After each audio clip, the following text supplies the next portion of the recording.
What's up, everyone, and welcome back to Movie Raised.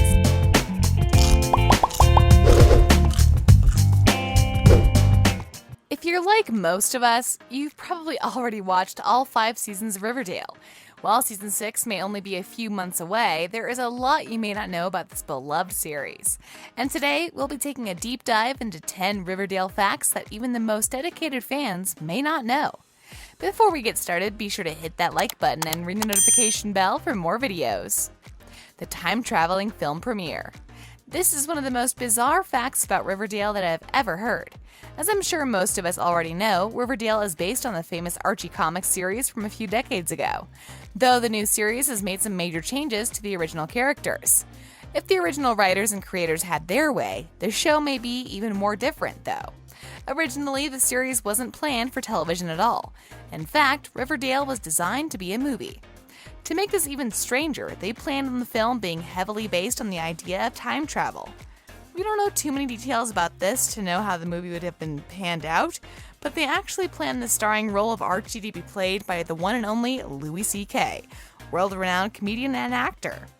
This certainly would have been an amazing thing to see Louis C.K. put a comedic spin on the role of Archie, but I'm personally glad this idea was scrapped. Riverdale was destined to be a series, and it is by far one of the best shows on the CW right now. Jughead's beanie. Did you know that despite Jughead's beanie being one of the most famous pieces of clothing from the showrunners ordered a single beanie for filming? According to Cole Sprouse, the production crew only has one beanie and it has been used in virtually every scene of the show.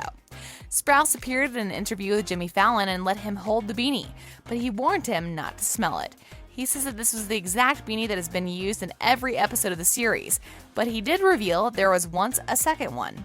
He said, "We did get another one at the end of the last season, but it was stolen when I placed it on a lunch table in the scene where Cheryl slapped Jughead." We're not our parents, Betty. We're not our families. Pop's Diner. This may surprise you to know, but Pop's Diner doesn't actually exist. However, a few passersby noticed the set of Pop's Diner and believed that the set piece was in fact a real restaurant. It seems like the set designers did such an incredible job with this prop that it was difficult for some motorists to tell it apart from a real restaurant. Cole Sprouse was conducting an Ask Me Anything thread on Reddit and revealed that the set piece was set up near an industrial thoroughfare. He said that this isn't particularly common for 18-wheelers to pass by while they are filming and mistake the location for a real-life restaurant, pulling over to try to get something to eat.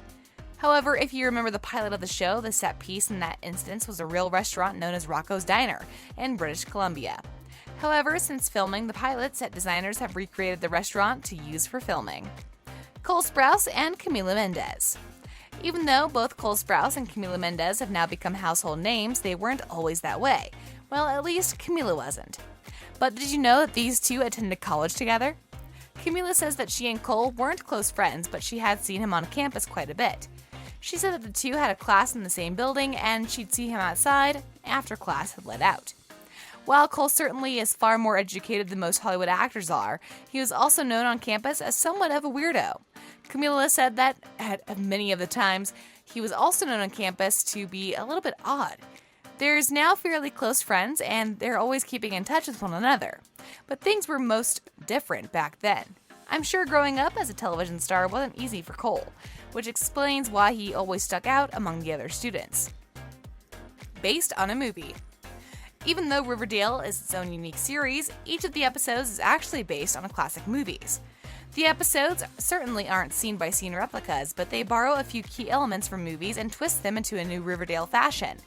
If you've ever read the titles of the episodes, you probably already knew this.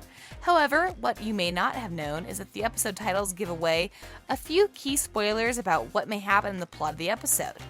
One of the stars revealed in an interview with Teen Vogue that they play a bit of a game after the end of the filming each episode, in which they try to figure out the name for the episode based on the plot elements.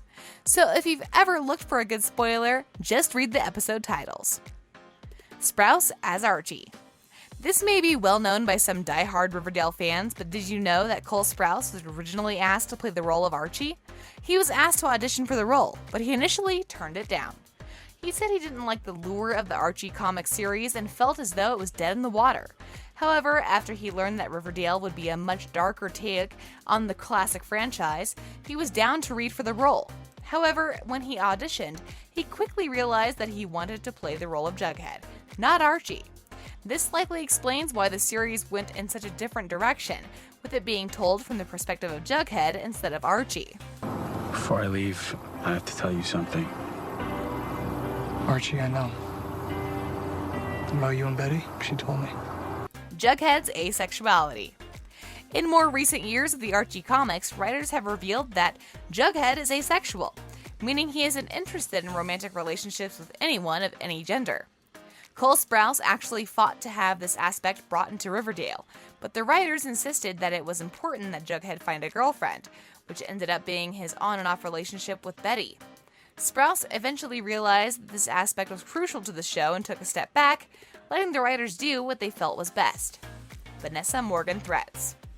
Vanessa Morgan takes on the role of Toni in Riverdale, but her introduction to the series didn't come without a lot of fanfare. She said that, upon revealing her role in the show, fans began to go crazy because they didn't want her to break up Betty and Jughead. It seems some fans have a difficult time separating reality from fiction, and they began to send her all sorts of terrible hate mail and threats. She said about half of the messages she received were death threats, but these threats soon turned into love after it turned out that her character wasn't all that bad after all. I'm done trying to have a normal friendship with you. That was my mistake. I should have just left our relationship where it belongs. In the past. Sprouse's comic series spinoff. Cole Sprouse was approached by Roberto Aguirre-Sacasa, one of the showrunners, about a new comic series that will involve Riverdale. While Cole hasn't been too deeply involved with comic book writing, his brother Dylan certainly has. Dylan has released his own comic series known as Sun Eater, and it seems that the Riverdale producers want Cole to get in on the action as well. He was asked to write a few stories for the comics, and Cole happily agreed. These comics haven't made their way to bookstores just yet, and truth be told, we don't actually know if they will ever see the light of day, but we certainly hope that they will. Katherine Langford as Betty Cooper. If you've been on Netflix a time or two, you've likely heard of a little series known as 13 Reasons Why, starring Katherine Langford. But did you know that Katherine auditioned to play the role of Betty Cooper? Camila Mendes said that she met Katherine around this time, and she, Katherine, and a guy who was auditioning for Archie went out to lunch together later that day. This audition took place before Katherine landed a role in 13 Reasons Why, but I think I speak for everyone when I say that despite Katherine's skill and appeal, Lili Reinhart was certainly a better fit for the role. Thanks for watching! Be sure to hit that like button and ring the notification bell for more videos.